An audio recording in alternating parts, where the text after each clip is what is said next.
हम जानते हैं कि जब तक समय अच्छा चलता है तो हम जनरली बोलते हैं एस्ट्रोलॉजी और न्यूमरोलॉजी, वैदिक साइंसेस, रेकी, तंत्र साइंस, मंत्र साइंस, ये सब साइंस कुछ नहीं होती। और बात करते हैं केवल कर्मास की, बिलीव करते हैं कर्मास में।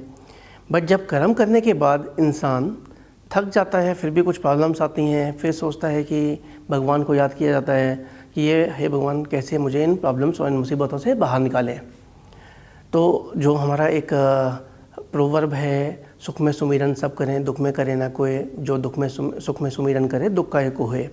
तो जनरली जब ऐसा दुख का टाइम आता है तो भगवान याद आते हैं, तब एस्ट्रोलॉजी, न्यूमरोलॉजी और बाकी हमारी जो वैदिक साइंसेज हैं, हम उनकी हेल्प लेकर अपने समय को एक अच्छा समय बनाने के लिए ट्राई करते हैं। तो अक्सर इंसान जब परेशानियों से जूझता है तो यही सोचता है कि उसके पास अगर जन्म कुंडली हो तो किसी से पूछे कि कैसा टाइम चल रहा है, कब तक प्रॉब्लम का टाइम है, कब टाइम अच्छा आने वाला है। जब इंसान, अगर आज की जनरेशन में बात करें तो आज की जनरेशन में जन्म कुंडली टाइम पता होता है। बट जब पहले ज़माने में, जब हमारे यहाँ पे बच्चे का जन्म जो है घर में होता था, दाई से होता था, तो उस समय का पता नहीं होता था। अब एक बच्चा होता है तो उसके सारी डिटेल्स पता होती हैं। बट पुराने ज़माने में जब 8 परिवार में 8 बच्चे, 10 बच्चे या उससे ज़्यादा बच्चे होते थे तो किसी को किसी का समय भी नहीं पता होता था। तो ऐसे में जब आपके पास जन्म पत्री नहीं है तो आप कैसे पता कर सकते हैं कि आने वाला समय और जो करंट समय चल रहा है वो अनुकूल है या नहीं है? तो जानते हैं इसके हम कुछ तरीके की। अगर आपका जो समय इस समय अच्छा नहीं भी है और आपको अगर अपनी जन्म पत्री के बारे में नहीं पता है तो आप अपने ग्रहों को अपने अनुकूल, अपने समय को अपने अनुकूल कैसे बना सकते हैं। तो बात करते हैं कुछ उपायों की। और यदि आप माता पिता की आप हमेशा सेवा करते हैं तो आप सूर्य और चंद्रमा दोनों को पसंद करते हैं। दोनों की आपको इनके पॉजिटिव इम्पैक्ट, पॉजिटिव एनर्जी मिलेंगी, जिससे आपके सूर्य और चंद्र से रिलेटेड प्रॉब्लम्स आपको नहीं आएंगी। उनके मेलेफिक इम्पैक्ट से आपका बचाव होगा, पॉजिटिविटी बढ़ेगी। तो आपको ध्यान रखना है, चंद्र और सूर्य दोनों से रिलेटेड चीज़ों को आपको यदि स्ट्रॉन्ग बनाना है तो अपने माता पिता की सेवा करनी चाहिए। आपको यदि अपने गुरु बृहस्पति को यदि स्ट्रॉन्ग बनाना है तो आपको ये ध्यान रखना है कि गुरु और वृद्धजनों के प्रति आपको सेवा और आदर का भाव रखना है।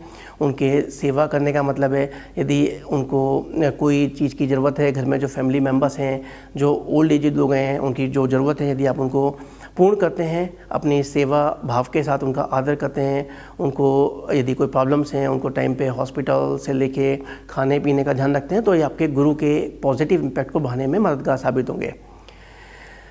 शनि से रिलेटेड चीज़ों के लिए आपको देशभक्ति की भावना को जागृत करना एक इम्पॉर्टेंट फैक्टर है। यदि आप ये ध्यान रखें कि अंधे लोगों की सेवा करें, कोढ़ियों की सेवा करें, जिनके पास जूते चप्पल नहीं है, गरीब इंसान है, यदि आप उनको अपनी आय में से कुछ दान देते हैं तो ये शनि के नेगेटिव इम्पैक्ट को हटा के एक पॉजिटिव इम्पैक्ट को बढ़ाने में मददगार साबित होंगे।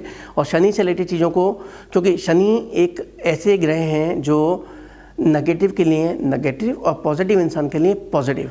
और शनि की कृपा यदि किसी पे बने तो राजा से रंक, यदि आपके कृपा बने तो राजा से रंक से राजा, और यदि उनका एक नेगेटिव दिशा में उनकी दृष्टि पड़े तो राजा से रंक। तो इसलिए आपके अंदर देशभक्ति की भावना को जागृत करना एक इम्पॉर्टेंट एस्पेक्ट है। इसी तरीके से शनि अपने जो है, शनि को बेटर करने के लिए मजबूर और मजदूर लोगों को, और आपके जो अधिक कर्मचारी हैं, यदि आप उनके प्रति एक श्रद्धा भाव, स्नेह भाव रखते हैं तो ये भी शनि को ठीक करने के लिए एक अच्छा उपाय है।